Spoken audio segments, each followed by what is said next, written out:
Hello and welcome back. I'm Tyler Edlin, and today I'll be talking about artistic goals versus systems, while I'll be painting over a student piece of work.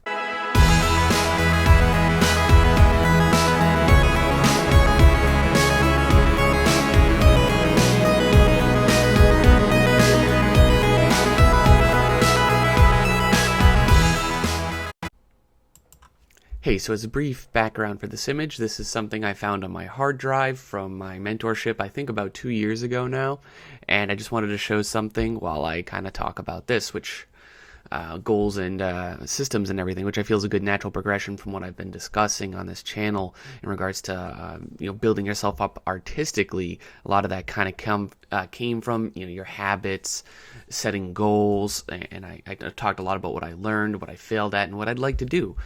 And take everything I say, of course, with a grain of salt. It is my opinion, and they're ideas from things I read. And this is, I will be doing a little bit of bashing on goal setting here, but just as a disclaimer, I am a person that sets a lot of goals. I have pages of them in my notebooks. I'm just kind of crazy like that. But anyway, I think the takeaway from this, if you want to back out early now, is focus on your process, not so much the end game, that final goal. When we make goals, we can put a lot of pressure on ourselves to kind of meet them.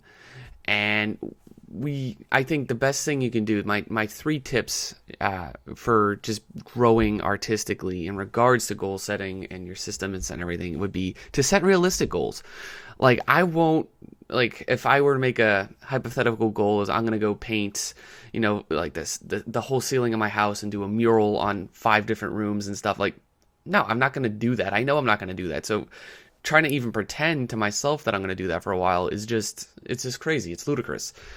But, realistically, what is manageable? Well, I can draw an hour a day, or I can, if you want to do, let's say if I want to make a whole art book at the end of the year with my art.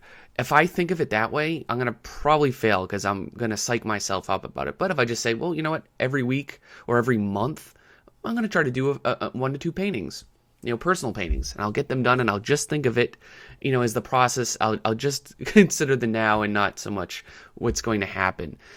And the trick is to have, utilizing basically these systems, which is basically a series of habits, and to basically enjoy those habits. A lot of kind of what I mentioned previously. And an example of kind of these habits that you could do is of course traditional studies. You can see it all the time online with Facebook. John Park and a lot of the guys, they're doing lots of World War II studies and subject matter and theming, things like that. And as a group, they're practicing. They're trying to come off as a real kind of a traditional approach. They're not using 3D or any kind of crazy tricks. I don't even think they're using photography, but they're just painting. And they're enjoying it, of course, and they're growing. And that it's to not look at your artistic exercises as chores, but something to embrace and enjoy.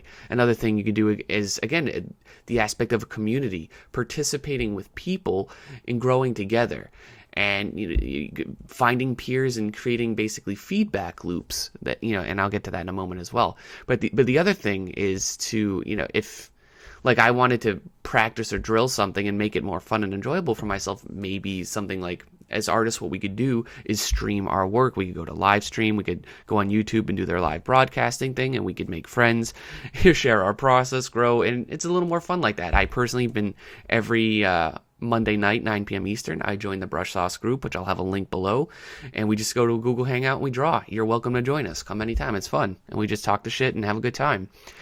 It takes the pressure off of making me kind of work later at night when I just kind of want to relax. But just try to really enjoy all the work that you produce, and don't do something because it's popular or it's trendy. Just don't carry the mindset that once you achieve whatever goal you're going to set, that's when you'll be happy. You have to be happy now. You want to be happy when you're making things. And that's like personally why I'm not joining like in on some of those trending things on Facebook. I look and I appreciate a lot of those, for instance, those World War II type of paintings on there.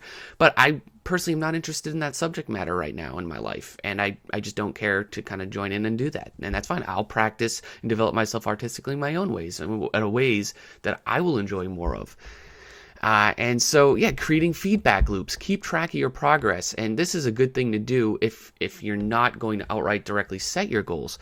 Because it takes kind of the pressure off if you're just kind of measuring your success rather than trying to building up to like some kind of plateau of it. And this is,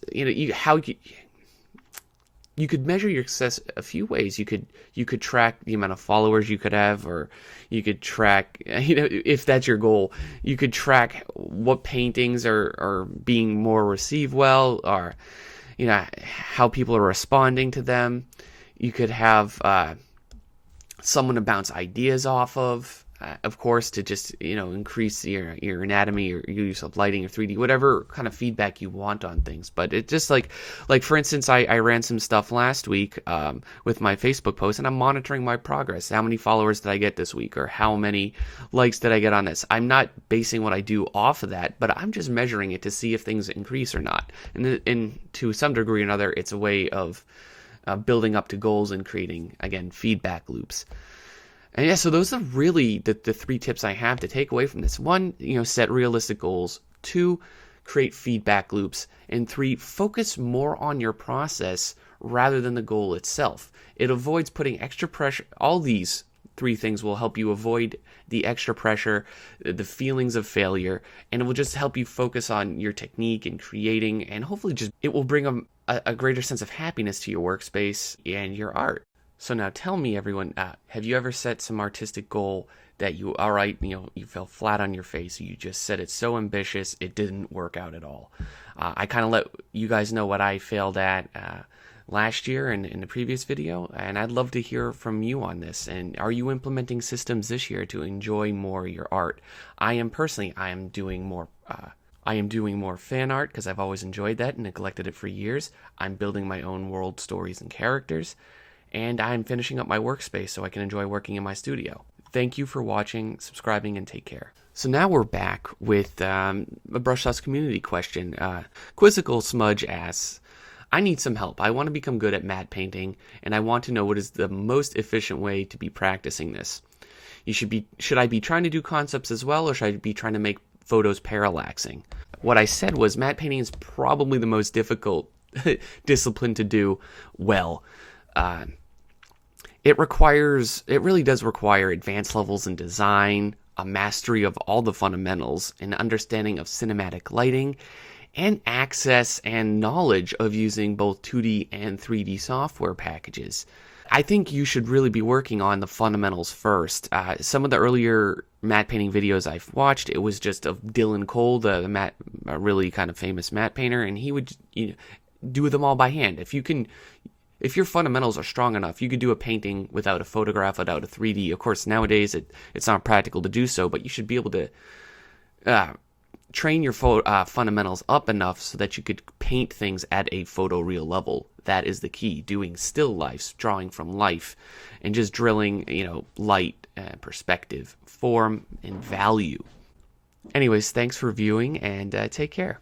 Thank you for watching my video. If you found it helpful, please leave me a like. If you want to help me out, please share it with your friends. I'm also on Facebook, where I have a subscribe button where you can get newsletters and discount info. I'm also on Twitter, where I update and post images almost regularly. If you want a chance to mingle and meet other like-minded individuals such as yourself, join the Brush Sauce community, free and open to anyone, of course through the Google+.